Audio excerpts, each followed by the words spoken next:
Good evening and welcome to Tuesday Night Student Lounge. My name is Trey Reckling. I'm the founder and director of Academy of Cannabis Science.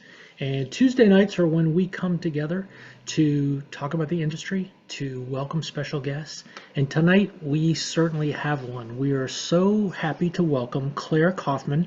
And I'm going to look at my notes here because Claire has quite an extensive background. Claire is an MBA. She's nationally known cannabis business and marketing strategist. She helped uncover some of the first market insights available to the cannabis industry, helping to grow cannabis market data firm BDSA and cannabis consumer insights firm Brightfield Group. Claire served as a marketing advisor to all kinds of cannabis businesses, from local cultivators to global giants like GenCanna or Trulieve. Claire served on the CPOT Board, the Cannabis Policy Oversight Team, the OLCC, Oregon Group. We'll talk to her about the Recreational Marijuana Business Council there. And she's currently serving as marketing and consumer research faculty at Oregon State University's College of Business. Her take on future trends in the cannabis industry and the questions facing marketers and entrepreneurs are sought out by her nationally and by international media, cannabis industry leaders, and key players in the traditional marketing world. Claire does hold a master's in business administration from Graziato School of Management at Pepperdine, where she focused on brand marketing and development. She has 3 teenage children, and she lives in Oregon. And with that, welcome to your first Tuesday Night Student Lounge. Thank you so much for having me. Oh my God, that's such an intro. I came to work in cannabis originally in my life as an activist. Is that right? Tell us. Oh Tell yeah, us a more. long time ago. So I live in Oregon now. I grew up in Washington, D.C. My parents worked for the federal government. They were both civil servant, like government employees. And my parents were also hippies. So they bought a row house right off Capitol Hill, in a neighborhood that was supposed to up and come, that did eventually, but certainly not when I was there. So, I was living right off Capitol Hill, in the late 70s, early 80s. So this was like the height of the crack epidemic at that time. And of course, like when you're a kid, you don't realize that's what you're witnessing, right? But you are witnessing it because you see it all around you. You hear it all around you. And all I mean to say is, I grew up with a more intimate view of my neighbor than maybe other people in the suburbs did.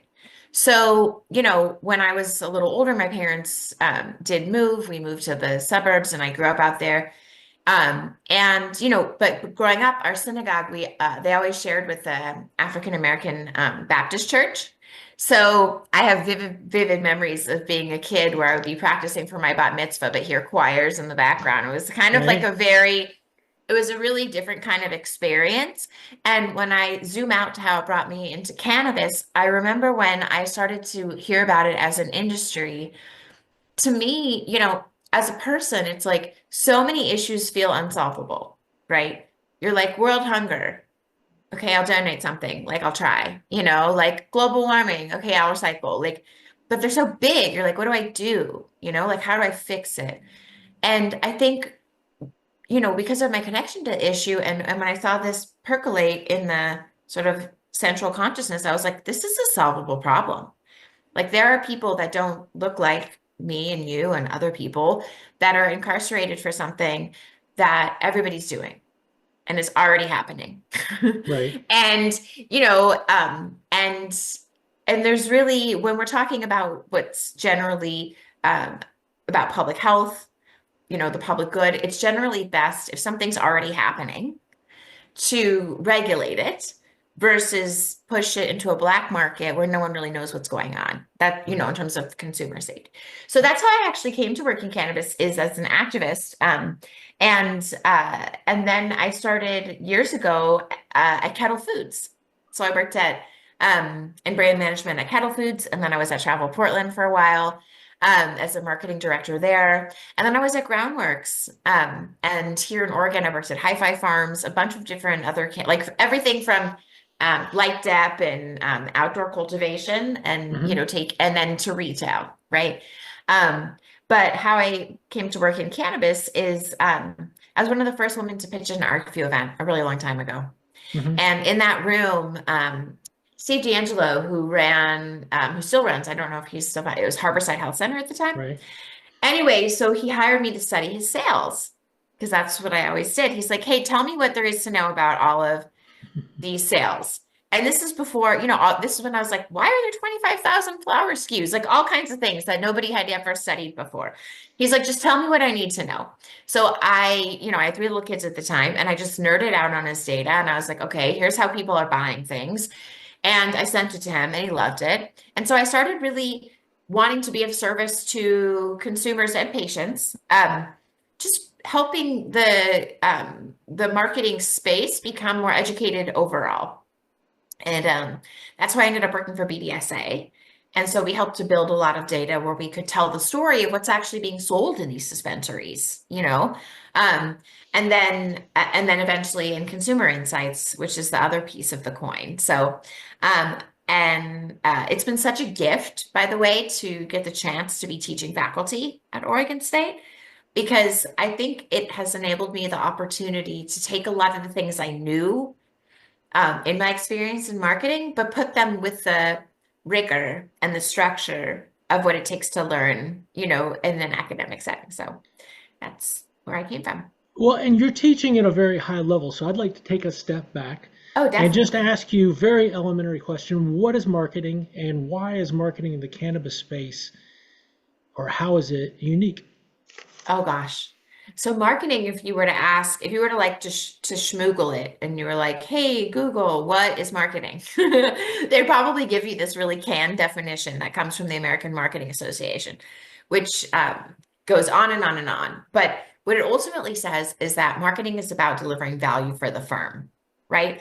And you're like, well, what does that mean? That's a bunch of wonk wonk. What that Hmm. really means is you are going to be amplifying whatever message matters most to the company, right? So whether you're a company like a retailer that serves the end customer, or whether you're just a distributor, because every state, that's what makes cannabis unique, right? Right. There are some multi-state, what we call MSOs or multi-state operators. Um, and then there are some institutions that only make certain products. And then every state has a different regulatory system. So, what has happened is within cannabis, uh, you can't, for example, expand efficiently. And every state where a company goes to expand has an entirely different set of regulations, an entirely different set of, I would say, like approval steps and protocols Hmm. for different packaging. And the other thing that's a nightmare is in cannabis, people sort of lump it together. But if you think about it, these are inhalable products, ingestible products, topical products, right? They just all happen to have one functional ingredient in common, but sort of the the efficacy Hmm. of what comes from those different products is so different. It's almost weird that we lump it together in a way, right? Think about it. Well, and yeah, just like what you brought up, some people might not think that having different programs, different regulations, different rules and laws in different states is a huge deal. But if that's my brand, I can't just order 10,000 boxes and then send some to Missouri and send some to Florida and keep some in Washington because likely each of those states has different things that need to be on that box, different amount Oh of yeah. space that needs to be distributed to that message, and then even the package that the actual product is in might have to be a certain type thickness, a millimeter I've seen thickness that. of product, and so people don't understand. So I've lost my ability to buy at discount, right? Because all of a sudden I can't buy at volume like I would if I was selling Nabisco crackers.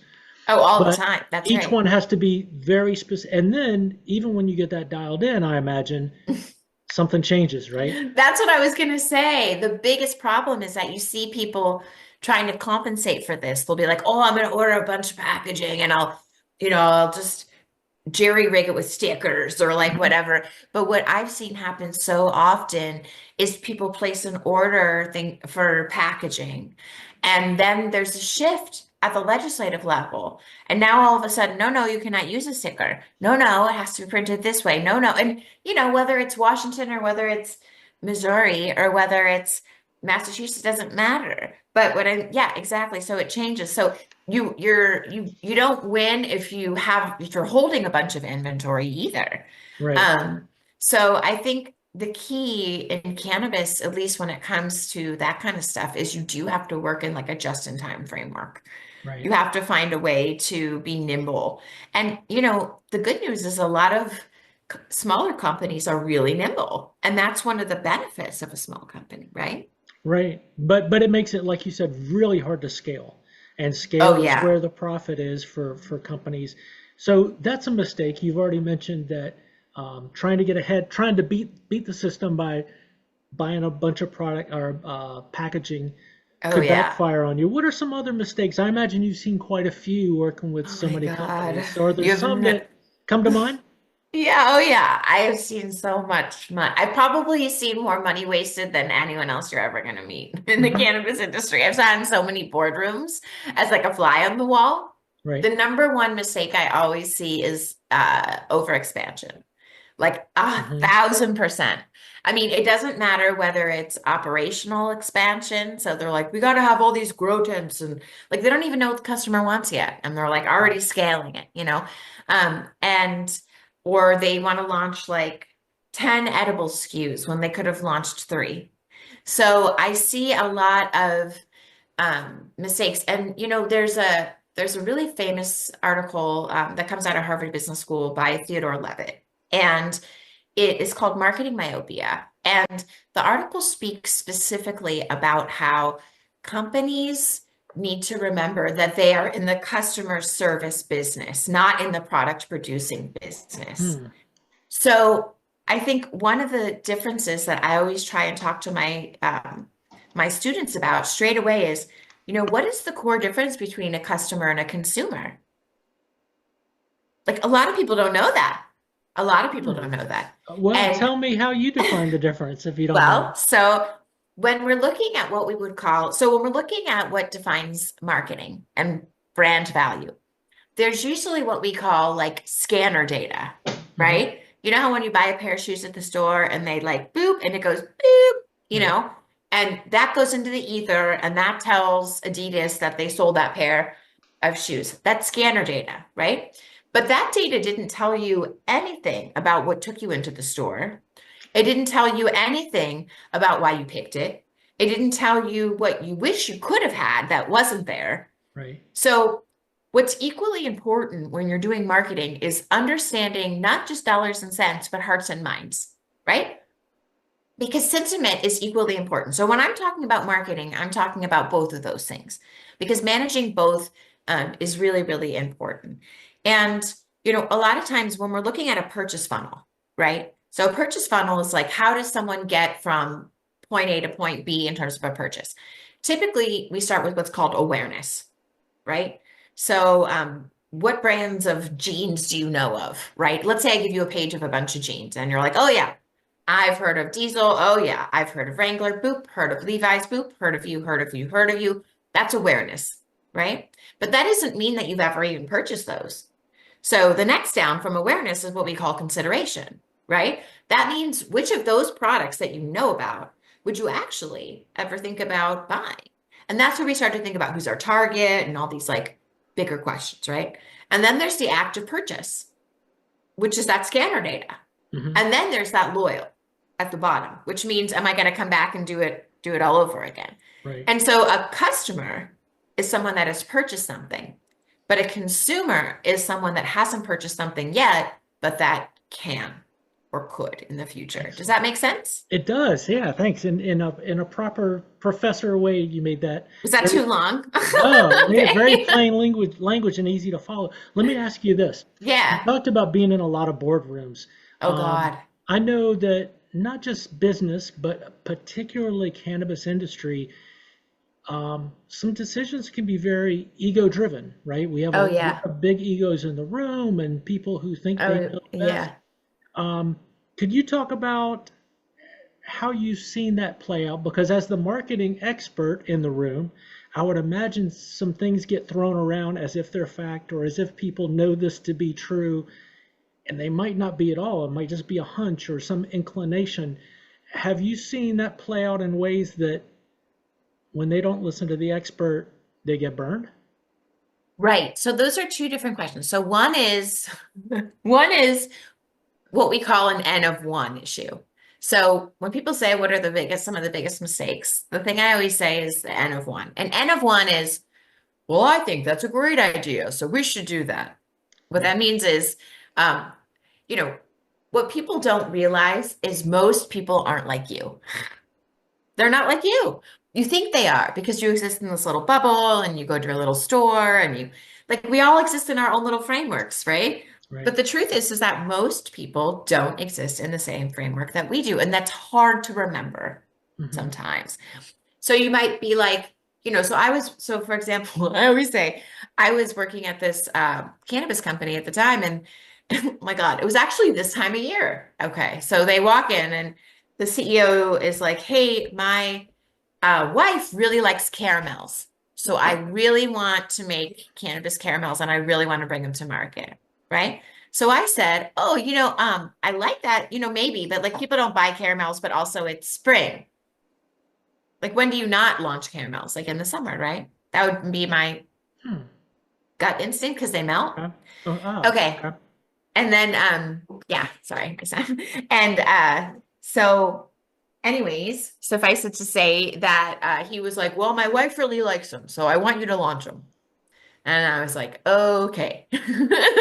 So here we go, working, doing all the product development steps, all the testing, all this. We launched the caramels. What happens? No one buys them. Oh, shocker. Right. Such a surprise. No one wants melty weed caramels in the middle of summer.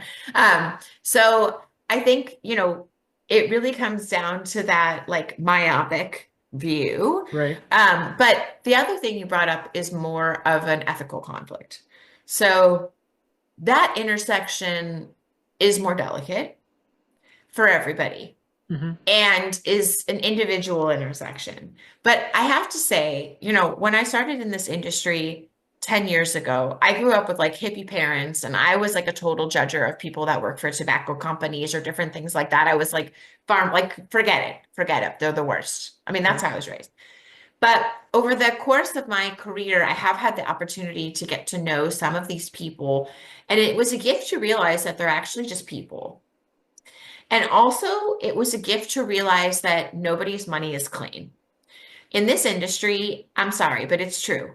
Like, I came out of business school and I wanted to go work for Kettle Foods because it was run by a bunch of hippies. And it was, but while I was there, they were testing whether they could get rid of expeller pressed oils. They were testing whether, how to make it more economical and improve their operations to get acquired, right?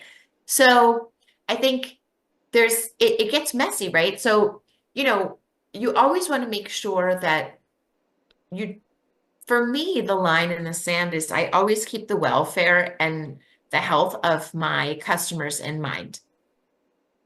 And if you stay focused on the customer and their true needs, then I really think you can't go wrong because you don't get obsessed with the product. You don't get obsessed with trying to make 90% stuff that, has radical public health consequences that we're just starting to see.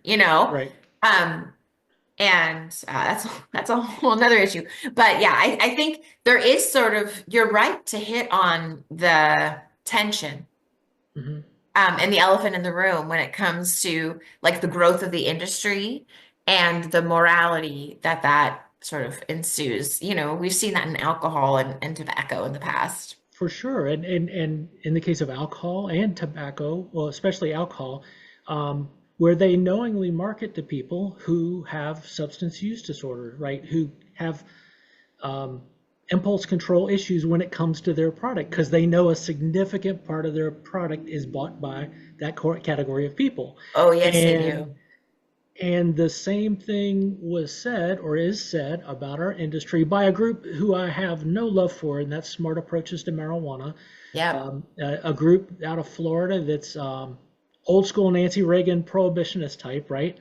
But that's what Hmm. they continue to warn people. Hey, cannabis will become tobacco 2.0, and I don't think they're wrong. I think there's certainly the risk that um, people are greedy, people want to get there fast, people want to get there first, will make That's decisions it. that hurt consumers. And I think it's smart to always not believe that our industry is somehow above that because the spirit of the plant is, Oh God, no. right?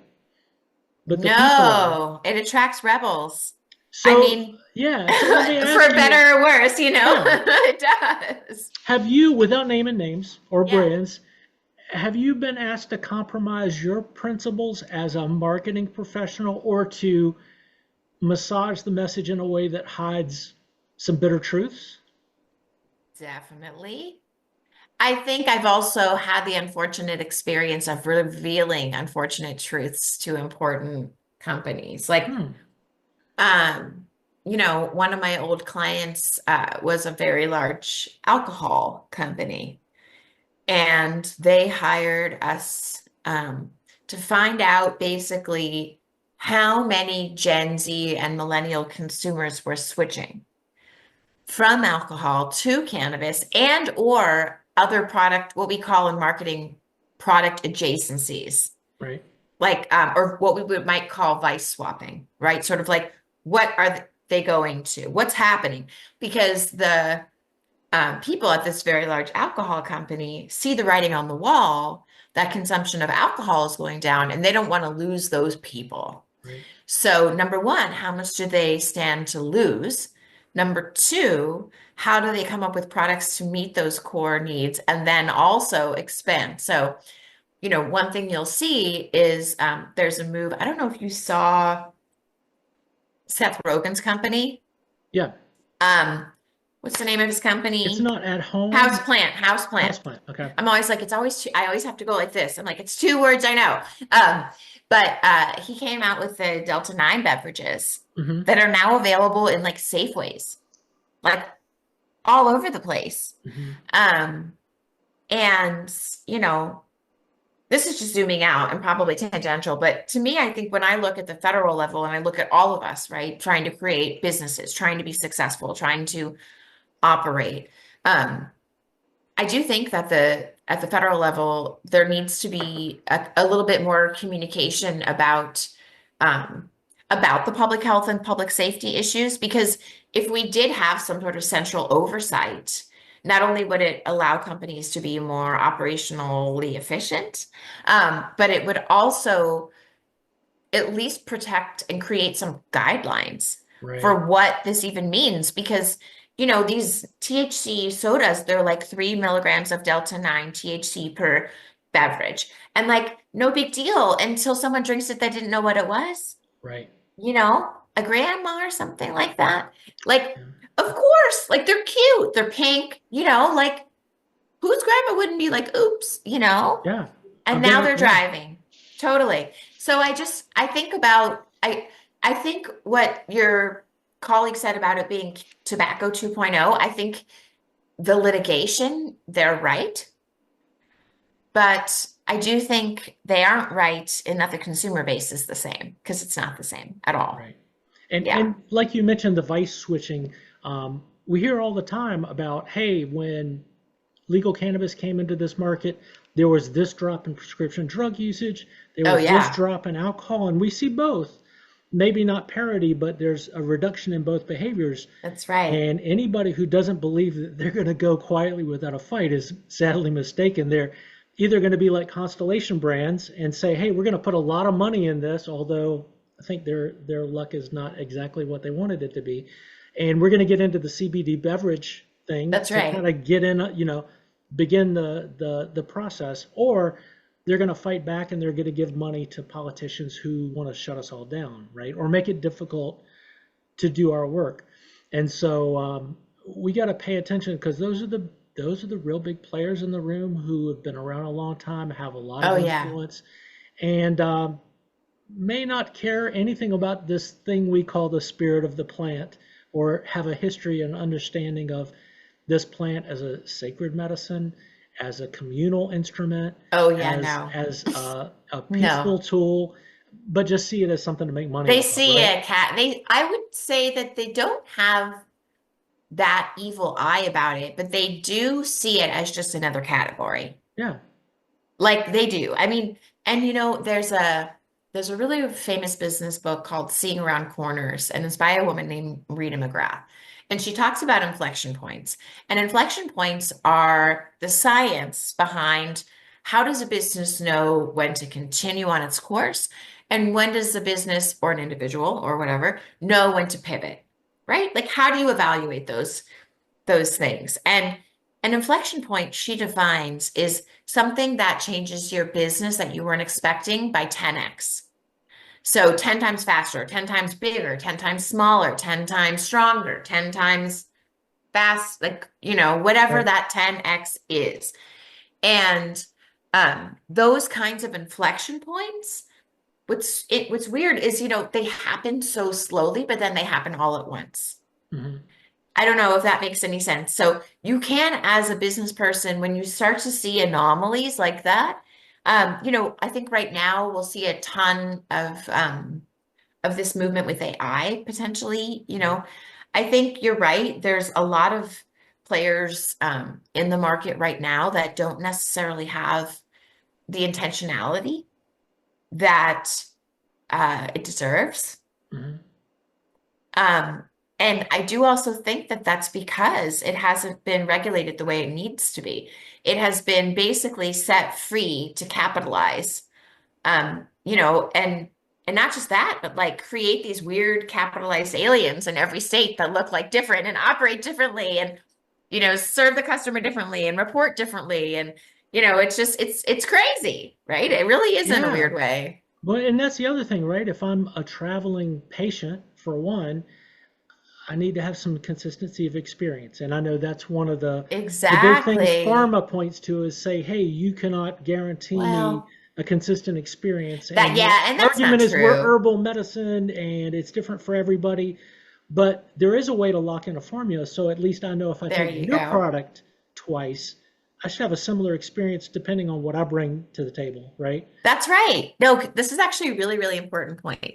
So one of the companies I was working for a couple of years ago was Proof Cultivar, here in Oregon, their flower company. And I would get so mad at them because they were like these creative cultivators, but they never left anything on the shelf long enough for the consumer to love it, right? Right. And so I did over the course of time figure out the timing of that. And so you're right. It takes about a year between when you have an idea to grow something and when that thing is grown on industrial level, cured, processed, out the door, blah, blah, blah, blah, blah, blah. But then it takes another 6 months of that product, whether it's couple different percentage different, nobody cares. But it takes about a 6 month period of it showing up on a consistent basis for the consumer to believe that it will be there the next time. Hmm.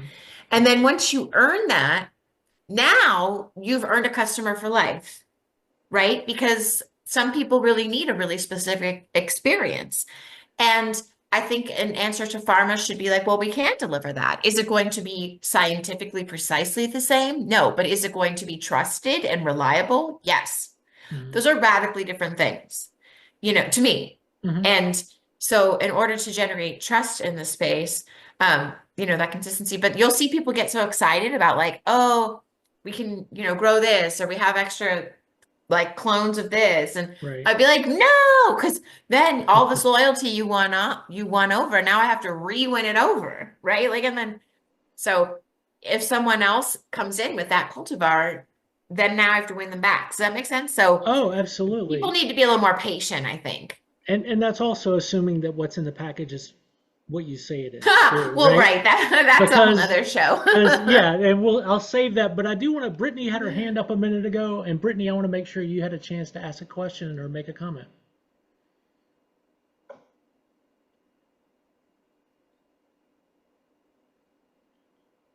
Brittany, either one of you, Madison or Brittany, either one, if you have a question, let us know. Otherwise, I will continue to pepper Claire with some questions.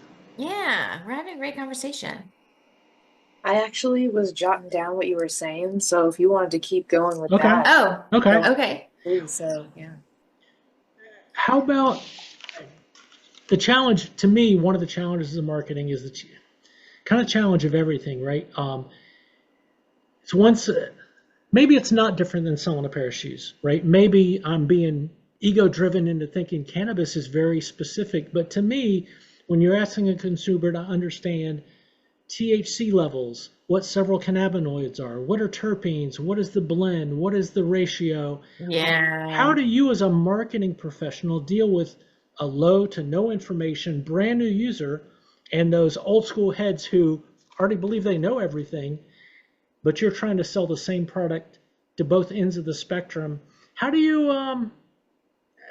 compensate, or how do you adjust for that? Is there a way, Well, or do you have different campaigns for different crowds? that's right. So I heard you mention two things. One is education Mm-hmm. and sort of the role of education and what that plays. And then the second was about sort of different segments and how do you reach both of those. I think, and this might upset people, but I actually think that sometimes we might want to face the reality that people don't go to a dispensary to become educated.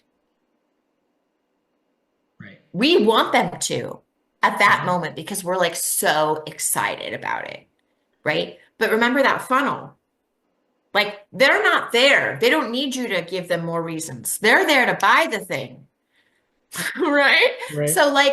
So maybe give them the information and let them take it home, right? But like there's been this connection of like, we need to educate. First of all, I don't like that because it implies this hierarchy. Mm-hmm. I know more than you do. And actually, like, we don't really know like anything about that. We're just figuring this whole thing out, you know? And to say we know, it's just, I don't know that we have the science yet to back that up. And I also just, I don't know that people are in the mindset to be educated when they're trying to figure out how to just buy a joint and go home. Like, it's imagine when you go to pick out a bottle of wine, like, do you want to have a conversation every time you buy? It's nice when they give out the fun little samples, right? It was Right. like, oh, I love it. But like every time, no. And because as familiarity with the category grows, consumers want a different thing from retailers. They want a different thing from cultivators, but that trust never wavers. I think people need to think about education as that education can be fun, Mm-hmm. right? Education doesn't have to be like, this is, I don't know. Maybe it's just because I'm a mom and I have three teenagers, Right.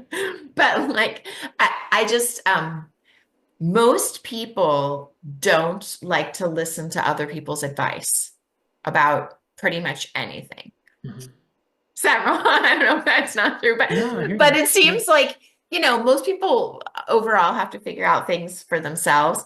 The second part of what you said actually hits on one of, I think, the most fundamental lessons in marketing, right? And that's like, how do you reconcile the fact that your customers are so different? So in marketing, before you determine your goals, before you determine your budget, before you determine where you're going to put your ad or what you're going to say in your ad, the first thing you're going to say to yourself is, who is my customer? Right? And you might have a couple answers to that, right? And that's an important thing to remember.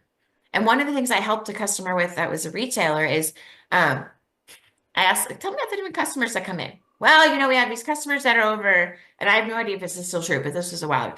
Oh, we have customers that come in, they're over like 55, they have like all the questions. And then we have people that I think they call them high, low, and go customers. They come in all the time, they buy a low quantity, they want a higher THC count, and they're reliable, they come back every single day. And then there's probably other ones that I don't even know about. But you can't market to them the same and you can't sell to them the same because they're not at all the same and they don't want the same thing from you. So, I mean, the thing about seniors, anybody over 55, they find all of your choices profoundly overwhelming. So I helped a lot of my dispensary clients. If someone has a lot of questions and they're sort of a novelty consumer, you have every right to have one register that only has like two options in Mhm. every category that you guide those people to. And then you have other more educated consumers where you're like, oh, so happy to see you again. Let me show you what we have that has, so selling to them is different. They're going to get out of there much faster than this other customer, but you're able to meet those needs, right? And I think what you said was really important in that you do have to develop different Mhm. communications for different customers. It's sort of like if you were having, a party with all these different friends and you got them to all show up. Like, most people, like, you have all these different kinds of friends and you need them all blend together. And I think in some ways that's really what people try to do with their marketing. I think in an effort to be everything to everyone, you risk being nothing to no one. Right. Right. And it's interesting. I love that you led with the point that some people just don't want to be educated, right? I'm here because I think about, like, I don't know much about wine. If I went into a wine store and somebody started Right. talking to me like I talk to people about cannabis and talking to me about terroir and tannins and where this was grown and the history of the That's vines right. and where the vines came from, I probably don't care. Like, but if I said, hey, what's something under $25 that gets your most consistent reviews, they could give me something, I'd be done, That's exactly right. That's you know? exactly right. And and that's the role of that person, Hmm. is to know what they can recommend in that go-to moment, because you're Right. like, great, great, great, great, great, great, and I'm great, and I'm out. Um, and one of the things I learned like in my youth when oh my God, it was the worst. I worked for the Outback Steakhouse franchise like in my teen years for like 5 years. Right. But one thing, I'm such a data scientist, even in my youth. So what I realized is nothing mattered, except for the time between when they asked for the check and when I ran the bill and I got it back to them. Hmm. Like, didn't matter if the salad was late, didn't matter if the soda went down, didn't matter, nothing mattered, except for when they were ready to go, did I get them out the door? Was that last part of the experience Interesting. awesome? Right. And I noticed the faster I got them that check, my tips went up. Huh. And if you think about it, when you go to a restaurant, like, how annoying is it when you're like, oh, I just want to get out of here? Right. Yeah. That's a good point. Let me ask you, in the interest, and I think some marketers obviously are getting this because um, instead of pushing hey, this has got CBN, um, this has got CBC in it, da, da, da, and they're just saying AM formula, PM formula, Yeah, drowsy, nighttime, sleepy time, the kind of a bear in a sleep hat kind of thing, kind of like a celestial seasonings. that's right. Although we can't promise those effects, right? That they're like, hey, we just got to make it simple, like as if you're walking into Walgreens, you see a sleepy face on this product, I know that's going to help me sleep at night, right? That's right. And so, have you seen that trend, Oh, like yeah. while you've been in the industry, begin to happen where people are like, "Hey, less is more," Yeah. push Oh, out the yeah. main message? That's right. So, what you're actually articulating is a really well-known business principle called jobs to be done. Jobs to be done is the theory that was created by Tony Olwick and Clay Christensen out of Harvard. And what they explain in jobs to be done theory is that consumers hire products; they do not buy them, right? And they can fire products just in the Mm, same way that they hire them. right. And so when we learn about jobs to be done is, what they teach us is it doesn't matter how much you market something. It doesn't matter how pretty it is. Doesn't matter what kind of graphic artist. Doesn't matter. If you're not solving that customer's struggling moment, then they're never even going to see you as a solution. So what you're seeing in that AM PM, I would call framing and framework, is framing it based on the customer and what the customer's job to be done is, right? So Hmm. what do I need to hire this product to do? Like, is it to get through witching hour? Right? Right. Is it to deal with my back pain? So you'll see the pivot in how the products are positioned from this is what that product does, and this is what's in it, to this is what it does for that customer. Yeah. Interesting. Yeah, Jobs and to be done. jobs to be done theory. Yeah, jobs theory. What are your jobs to be done? Mm-hmm. And so one of the things around choice, which is super interesting, is the data shows us that people think that when you introduce something new product, new strain, new, you think like, ooh, people love it. Think about your favorite coffee shop, right? Actually, people hate it. People hate it. When you introduce something new, now it's actually created what we call in business world uncertainty. It's created uncertainty. Now I'm asking myself, like, oh, can it really do that? Oh, is it as good as the last one?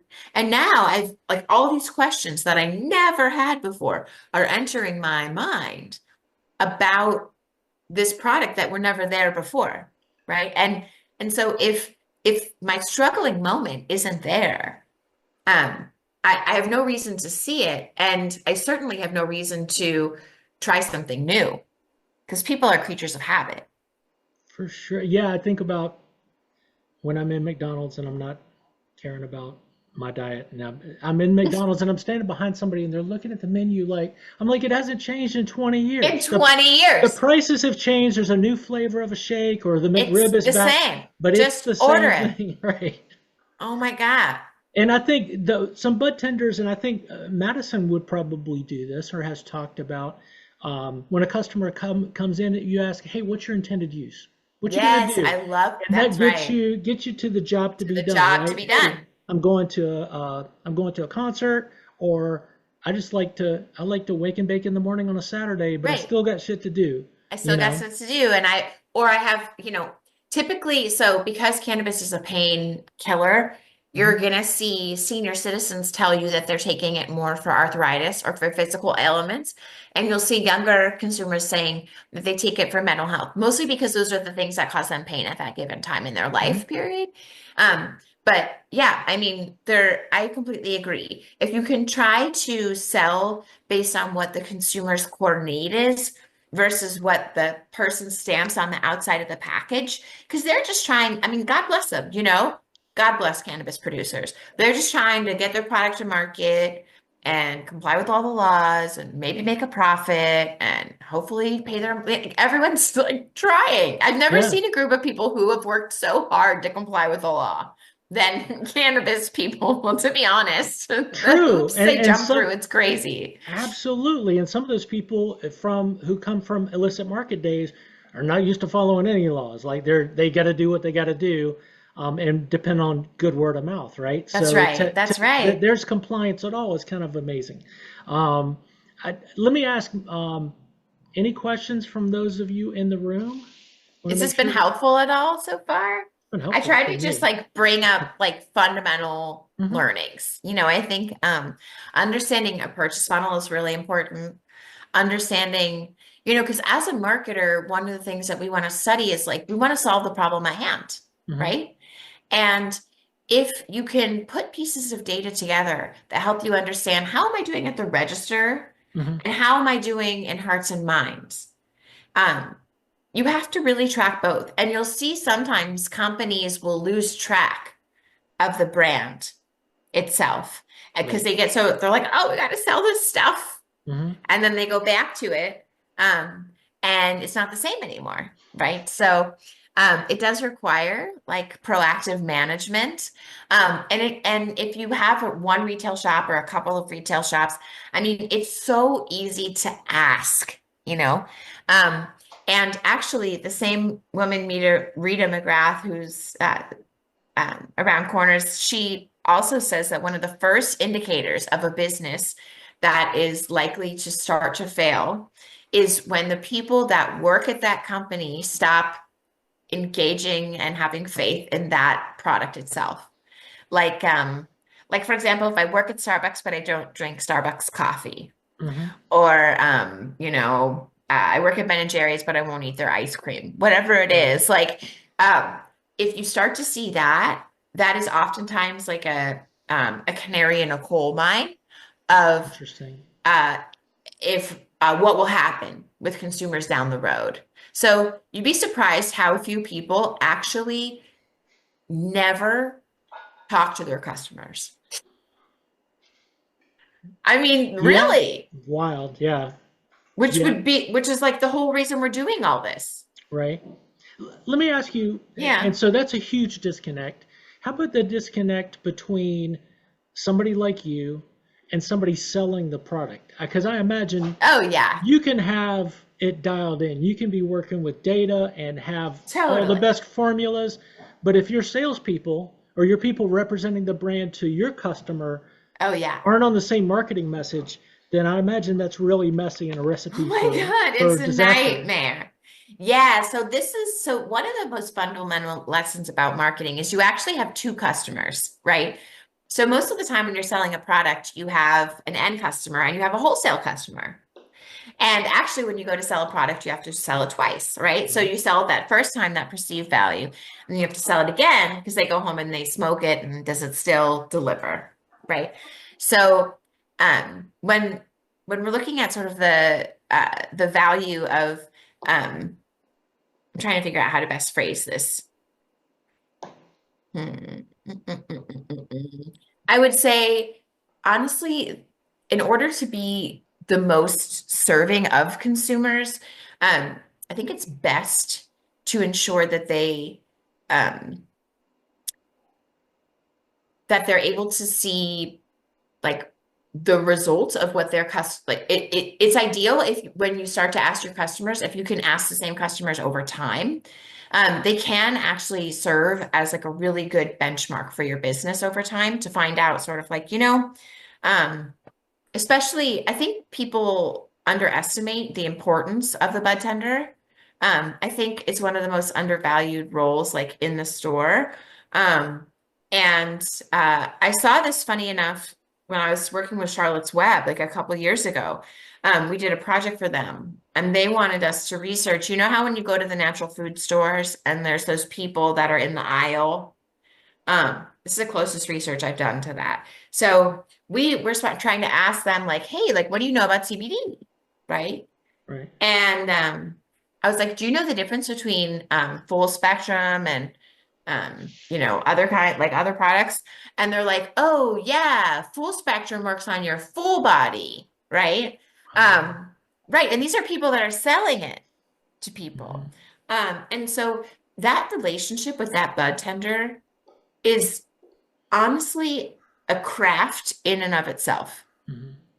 Um, and I do think that in the future, that can be um, probably like it's going to be a huge growth in the industry Mhm. because I think in a weird way, the bud tender is the most powerful person in the organization. Agreed. Yeah, 100%. Agreed. The data shows on a consistent basis that if a bud tender makes a recommendation, between 75 and 90% of the time, they buy that thing. Yeah, it So makes sense, that's nuts. right? I mean, in a weird way, if I were a small business, like why don't do anything else? Don't bother. One of the best examples is, do you know Wild Gummies? Hmm. Okay, so they launched here in Oregon a long time ago. And everyone got so mad at them. You know what they did? They drove around to all the dispensaries and they put unmedicated gummies in all the break rooms. Okay? Like big jars of them. And just like let people snack on them all the time. And we were all like so mad. We were like, you can't do that. That's a food product. And like all of us were getting all grumpy about it, but they didn't even care. They just like went right over it. And that sampling, that renegade sampling strategy that they used, and it seemed so renegade, but that was so intentional on their part. Hmm. It's almost like a skater mentality, like, Right. hey, like we know, but because like who's gonna come down on them for putting gummies in a break room? Right. Zero people. Boy, But that's that nice. Yeah. yeah, so that worked, right? And then what they did is they brought their 2-pack to market first. Hmm. Um, and the 2-pack drove trial. Hmm. And then once that got velocity, they switched to the 10 and made the 2 a minor SKU. So anyway, just Clever. Oh, I didn't know that. That's great. isn't that a fun story? I That know. It's is. like, Everyone was so mad here. And, They were. We were like, they're breaking the rules. and speaking of bud tenders, Madison, what you got? Yeah, so I did not know that Wild was such a big brand because we have Wild up here. I freaking love Wild. And at least out of the options we have available here, Wild's some of the most, like, I recommend them the most. Anyway, um, with the gummy thing, I didn't realize that they kind of maybe not started that, but were on that wave very early on. And Mhm. that's very normal for us here. At least right now, we get so many brands that come in and bring us unmedicated samples all day. Well, not all day, but quite frequently. So that's just really interesting. That's where that came from. For that, yeah. Yeah, they're Interesting. copying Wild from, I mean, granted, that was like 10 years ago, but yeah, everybody was really angry at them at the time because, you know, you had to have the gloves and the things, and it was like Right. food and with the blah, blah, blah. And they were just like, boom. That's a great. Thanks for sharing that. And you know, Claire, I realize having you tonight, one conversation is just not going to be enough. So I hope we Oh, yeah, can I love rope you that. back into coming back because um, just a simple question to you opens up this whole new gift, this package of knowledge and references that I just haven't been exposed to before. I imagine a number of our students haven't.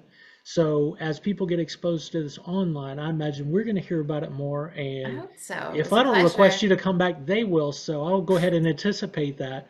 And I look so forward we to it. do hope to have you back for sure. I would love that. It was a pleasure. And I hope, you know, people watching it now or later, you know, it is a beautiful night. You can't blame anybody for getting out there. You know, I hope that they walk away with something that sticks, you know, with them, one thing or another. And it was a pleasure. And I look forward to coming back. Absolutely. And we want to make these connections for folks, That's right? So right. for people who are bud tenders, for people who are managers, for people who are product developers, marketing specialists, you know, nobody works in a vacuum, right? We're all interconnected web. We are We mycelium of are. the industry. We are. And so it matters that we are communicating. Otherwise, our organism is just not healthy like it could be. So thanks for helping us remember those connections tonight. And we really do look forward to having you back. Thanks for spending time with us tonight. Of course. Thank you for having me. Have a good night.